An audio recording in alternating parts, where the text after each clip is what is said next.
તો રાજ્યભરમાં વરસાદને લઈને આગાહી કરવામાં આવી છે અને હજુ આગામી 48 કલાક રાજ્ય માટે ભારે જોવા મળી રહ્યા છે, કારણ કે હજુ પણ આગામી સમયમાં અતિ ભારે વરસાદને લઈને આગાહી કરવામાં આવી છે। ત્યારે હવામાન વિભાગ દ્વારા શું આગાહી કરવામાં આવી છે તે ઇન્ટરેક્ટિવ વોલના માધ્યમથી સમજીશું કે કયા વિસ્તારમાં કેટલી આગાહી કરવામાં આવી છે અને રેડ એલર્ટ ક્યાં આપવામાં આવ્યું છે તે ઇન્ટરેક્ટિવ વોલના માધ્યમથી સમજીશું। સૌથી પહેલા તો ગઈકાલની પરિસ્થિતિ ઉપર નજર કરીએ તો ગઈકાલે રાજ્યભર રેડ એલર્ટ આપવામાં આવ્યું હતું, એટલે કે ગઈકાલે રાજ્યભરમાં અતિ ભારે વરસાદની આગાહી હતી અને તે પ્રકારની પરિસ્થિતિ આપણે સૌ કોઈએ જોઈ।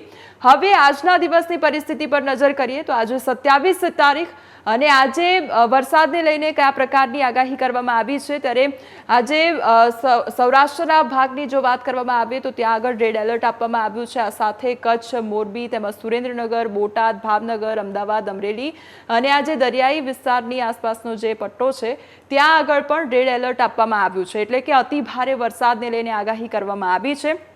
દેવભૂમિ દ્વારકા, પોરબંદર, જૂનાગઢ તેમજ ગીર સોમનાથ, દીવ, અમરેલી અને ભાવનગરમાં સતત ધોધમાર વરસાદ વરસી શકે છે। બીજી તરફ અમદાવાદ શહેરની જો વાત કરવામાં આવે તો અમદાવાદ શહેરમાં ઓરેન્જ એલર્ટ આપવામાં આવ્યું છે, એટલે અમદાવાદ શહેરમાં આજે પણ ભારે વરસાદને લઈને આગાહી કરવામાં આવી છે।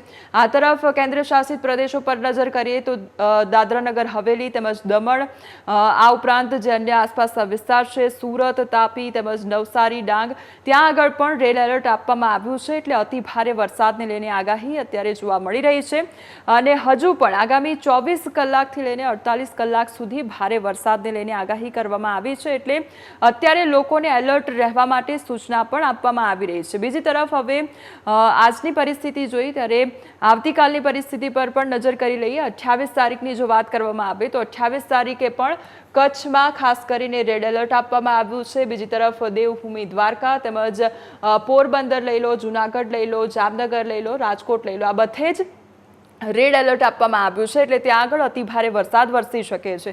બીજી તરફ અમદાવાદ, ગાંધીનગરની વાત કરીએ તો અમદાવાદ, ગાંધીનગરમાં યલો એલર્ટ, એટલે ધીમે ધીમે વરસાદનું જોર જે છે તે ઘટશે। આ તરફ અમરેલી અને ભાવનગરમાં ઓરેન્જ એલર્ટ આપવામાં આવ્યું છે, એટલે ત્યાં આગળ પણ ભારે વરસાદને લઈને આગાહી કરવામાં આવી છે। આ તરફ દમણ તેમજ દાદરાનગર હવેલી એ તરફનો જે વિસ્તાર છે ત્યાં આગળ પણ ભારે વરસાદને લઈને આવતીકાલે પણ આગાહી કરવામાં આવી છે અને બીજી તરફ 29 તારીખ એટલે કે 2 દિવસ પછીના દિવસની જો વાત કરવામાં આવે તો ત્યારે કચ્છમાં ઓરેન્જ એલર્ટ અને આ તરફ દેવભૂમિ દ્વારકા, જામનગર અને પોરબંદરમાં ઓરેન્જ એલર્ટ આપવામાં આવ્યું છે, એટલે જેમ જેમ દિવસ પસાર થશે તેમ તેમ જે વરસાદનું જોર છે તે ઘટતું જશે અને ધીમે ધીમે વરસાદનું પ્રમાણ ઘટતું જશે। પરંતુ અત્યારના સમયગાળાની જો વાત કરવામાં આવે તો અત્યારે રાજ્યભરમાં જે 3 સિસ્ટમ સક્રિય થઈ રહી છે તેના કારણે રાજ્યભરમાં વરસાદી માહોલ જામ્યો છે અને એટલે જ આગામી જે 48 કલાકો છે તે 48 કલાક રાજ્ય માટે ભારે જોવા મળી રહ્યા છે ને એટલા માટે જ લોકોને સાવચેત રહેવા માટે સૂચન પણ કરવામાં આવ્યું છે।